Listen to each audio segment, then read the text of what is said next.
नमस्कार मंडळी. तर आज आपण सिंधुदुर्गातील पहिलं वॅक्स म्युझियम देवगडमध्ये आहे, तर ते वॅक्स म्युझियम पाहायला आलेलो आहोत.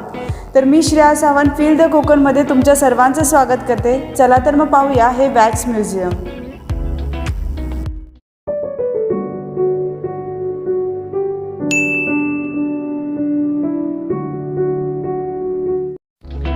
देवगड तालुका हा सिंधुदुर्ग जिल्ह्याच्या पर्यटनाचा महत्त्वाचा तालुका म्हणून ओळखला जातो. देवगड तालुका म्हटला की आपल्या लगेच लक्षात येते ते हापूस आंबा, समुद्र किनारा, विजयदुर्ग किल्ला आणि कुंकेश्वर मंदिर. परंतु या अशा पर्यटन स्थळामध्ये आणखी एक स्थळांची भर पडली आहे, ती म्हणजे जामसंडे सातपायरी येथील कोकणातील पहिले वहिले वॅक्स म्युझियम. वॅक्स म्युझियम म्हणजे मेणाच्या पुतळ्यांचे संग्रहालय. आठवड्याचे 7 दिवस हे म्युझियम पर्यटकांसाठी खुले असते आणि याची वेळ आहे सकाळी 10 ते रात्री 8 वाजेपर्यंत आणि प्रत्येकी 100 रुपये नाममात्र शुल्क आकारली जाते. या म्युझियममध्ये सामाजिक, राजकीय, चित्रपट, क्रीडा इत्यादी क्षेत्रातील नामवंत थोर व्यक्तींचे पुतळे आहेत.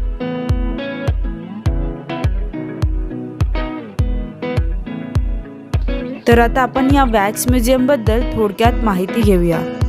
स्टॅच्यूज आहेत हे पॅराफिन वॅक्सपासून तयार केलेले आहेत आणि त्यांच्या डोळ्यांसाठी ॲक्रेलिक केमिकलचा वापर केला जातो.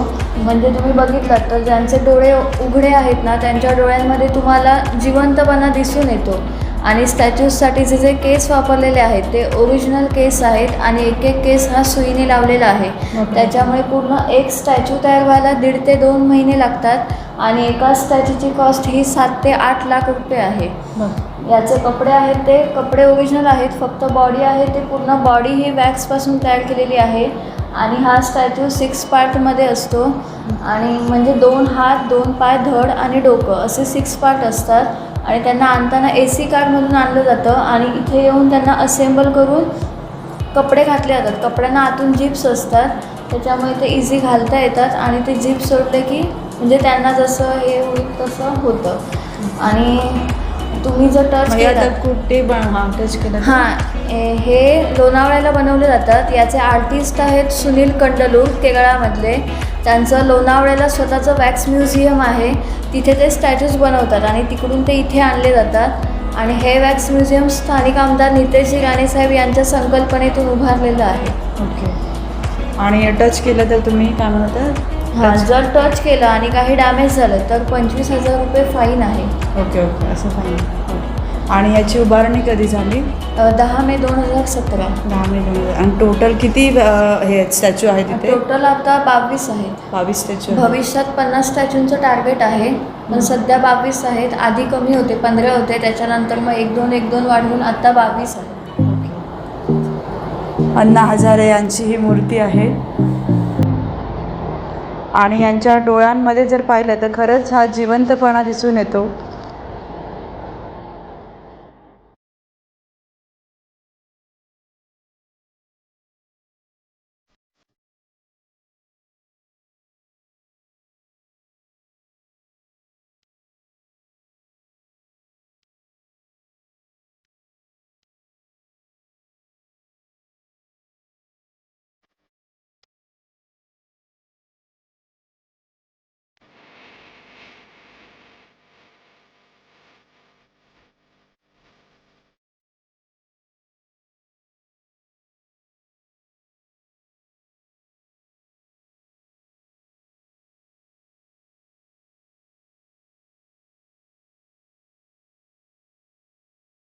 या पुतळ्यांमध्ये आपल्या देशाचे पंतप्रधान माननीय नरेंद्र मोदीजी, राष्ट्रपिता महात्मा गांधीजी, माजी पंतप्रधान इंदिरा गांधी इत्या वेगवेगळ्या क्षेत्रातील महान व्यक्तींचे 22 पुतळे आपणास पाहावयास मिळतात.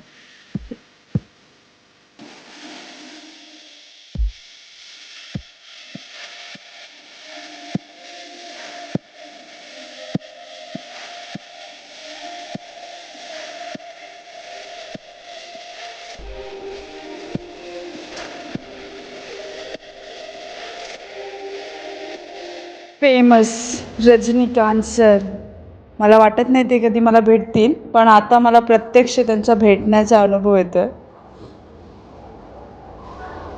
त्याच स्टाईलमध्ये, ज्या स्टाईलमध्ये आपण त्यांना ह्याच्यावर टी व्हीवर बघतो त्याच स्टाईलमध्ये जसे बसलेत, असं वाटतंय की आता जणू गॉगल काढून लगेच फिरवून पाठीमागे टाकतील.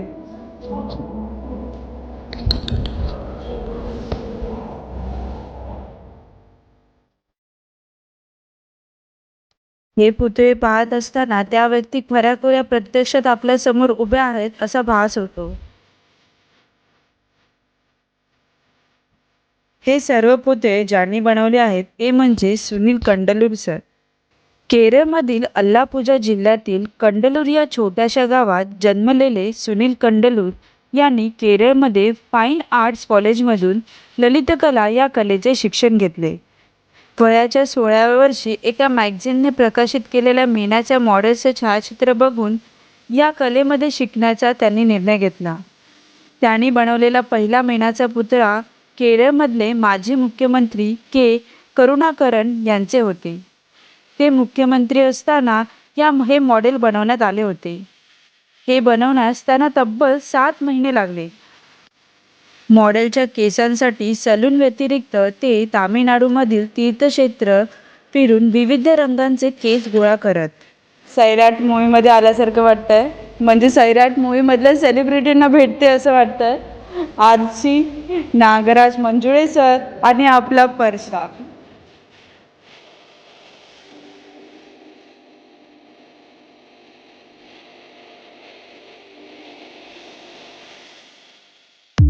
मेणाचे पुतळे असल्याकारणाने खूप थंड वातावरण येथे ठेवणे गरजेचे आहे.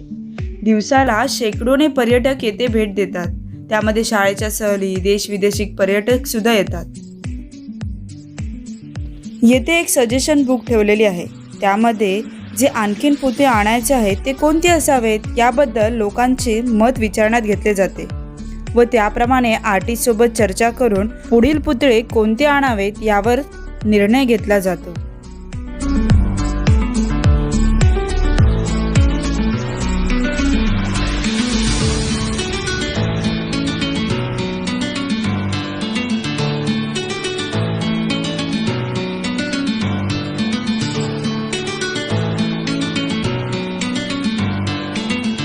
तुम्हाला जर हा व्हिडिओ आवडला असेल तर व्हिडिओला लाईक आणि शेअर करायला विसरू नका. आणि तुम्ही जर चॅनलवर नवीन असाल तर चॅनलला सबस्क्राईब करा आणि सबस्क्राईब केल्यावर बेल आयकॉनला क्लिक करायला विसरू नका. आणि त्याचबरोबर देवगडमध्ये आल्यानंतर वॅक्स म्युझियमला भेट द्यायला सुद्धा विसरू नका. थँक्यू.